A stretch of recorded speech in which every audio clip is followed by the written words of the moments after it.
Sa ngayon, 1.6 trillion. Wow. Trillion yan. Magandang ano yan.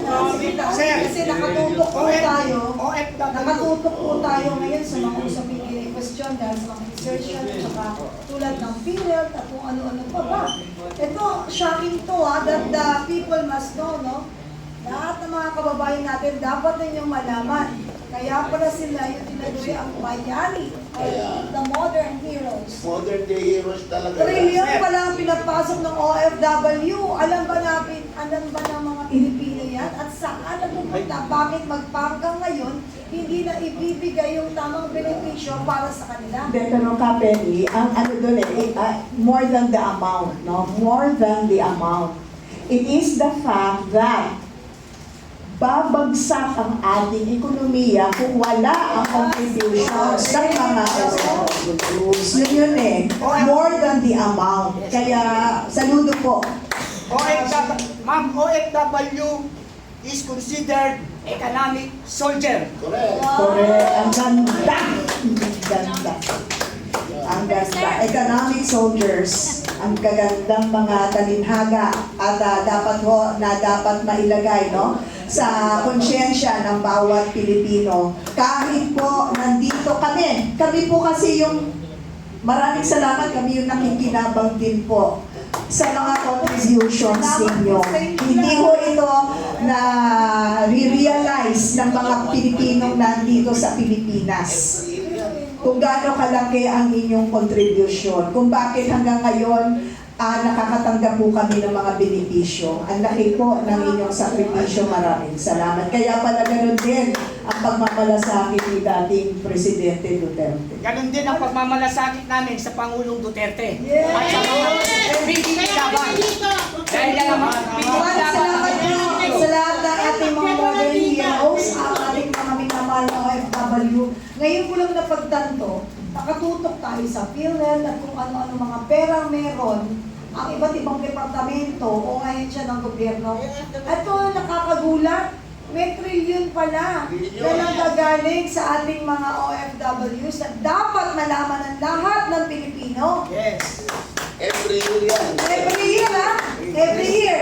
O, pakicheck ninyo yan, baka nawawala rin yan.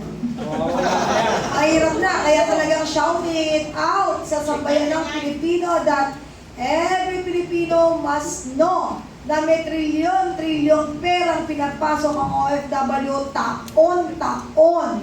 Kaya, makikapagmatsyag.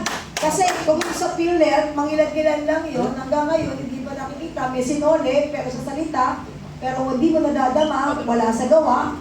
Ito, matyagan at susugan at bantayan ang trilyong pisong perang pinapasok ng ating mga modern heroes. Kailangan pag-ingatan natin yan. Sa high time naman po siguro na magpasalamat kami kay Tatay Digo. Kasi po, wala kaming kalam-alam na nung na-launch yung OSCA 2016, wala kaming alam na sa kanya na yon. Kasi 2005, kung saan-saan kami departamento pupunta kami ng DFA, SSSS, so napapagastos kami ng malaki. Pero nung 2016, na-experience ko po yun mismo, dito na sa Blast Opley Building pa kasi talaga yun noon. So noon ko lang nalaman yung one-stop service center for OFW. So nakahintay ka na lang doon mo na kukunin lahat-lahat. So no need na bumiyahin ka ng iba't ibang departamento. Unknowingly, na kay Tatay Digong na pala yun. So thank you so much kay PRI. Alam mo, sa totoo lang, meron tayong monitoring. Kung alam lang natin na ganito yung scenario mangyayari, dito kayo, dyan kami. At para mas malakas yung pinig ninyo. Sa susunod Sorry, kung ma'am. hindi tayo gano'n, dyan kami, dito kayo, Sorry. kami yung nagtatanong sa inyo. Kasi sa totoo lang, lahat ng tao may alam. But you don't have the guts to question para sa ikapapanatag at ikalilinaw ng lahat ng usapin. Salamat sa Pilipinas. Yan po yung kailangan natin. Yung Secretary Billion, no? Yung OFWID, napakahalaga. Oo. Kung makikita po ninyo yung logo ng ating kapiyan, ano yung nakikita nyo? Ang bawat Bawat tinig tinig. ay mahalaga. Kaya nandito kami na. Mahalaga. Opo, hindi lang naman kayo nagagaganyan. Kung alam lang namin namin kami nila sekretary umupo dyan at kayo ang nandito. Mas malinaw na maririnig ng taong bayan dahil napaka-importante po ng impormasyon pong dinala nyo ngayon at salamat po dahil sa tapang na pinag-uusapan. Alam ko sa suo na ka-Iveta, sorry. Kasi ito, gusto kong tuloy-tuloyin at mainit ako sa pin dahil di natin nakalain ang ating mga vloggers yung puro OFW. Ano ito ang uwi namin, pakita kay Tatay Digong na kayo. Malalaman namin. Malaki-laki makukuha ng mga bulalo na nakakapagod ng nalaman nila.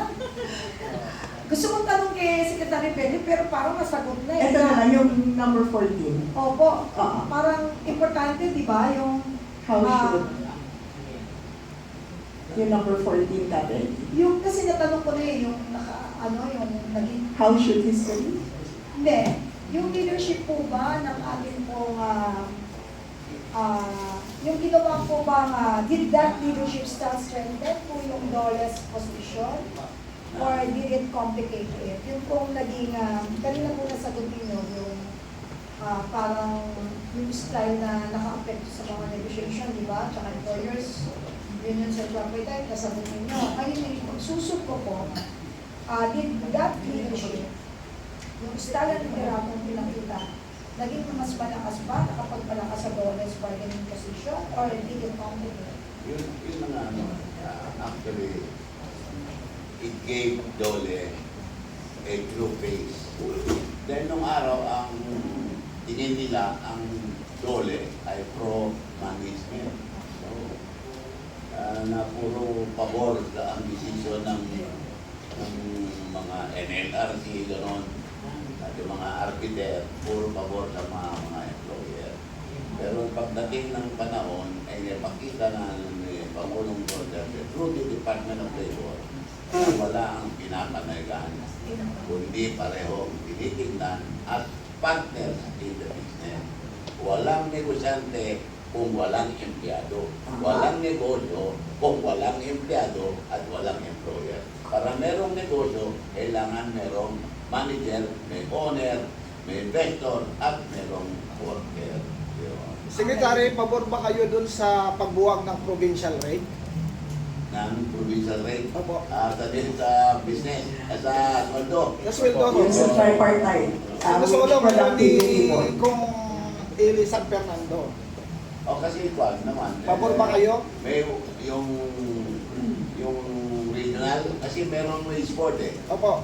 May wage board, regional. Oo. Yung regional wage board na yan, sila ang nag-assess sa financial and business situation at doon sila nagre-recommend ng wage increase or wage decrease.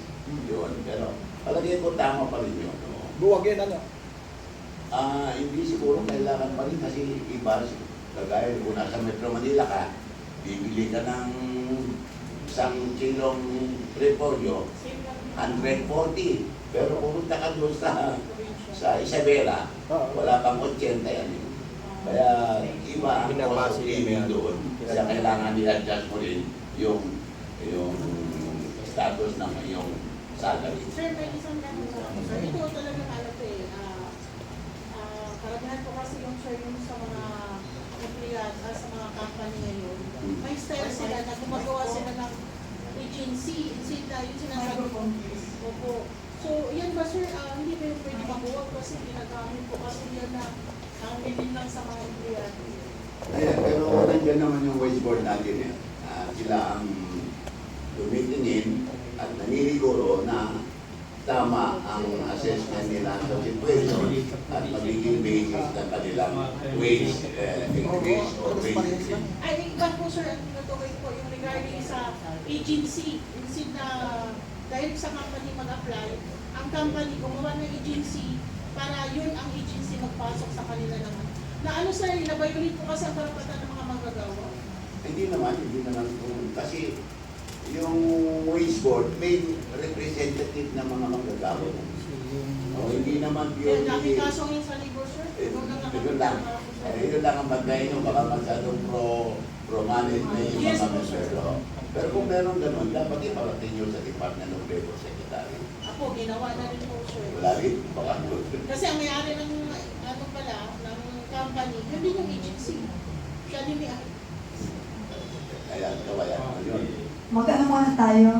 Kasi medyo mahaba yung oras natin. Pero sir, last ka, sige. Kasi nasira yung ating flow ng program. But thank you kasi very informative po yung nilatag ninyo. Thank you. Go on, sir. O, si Pogi. Lalo? Ayan, meron po sir. Meron po mapasok po. Meron?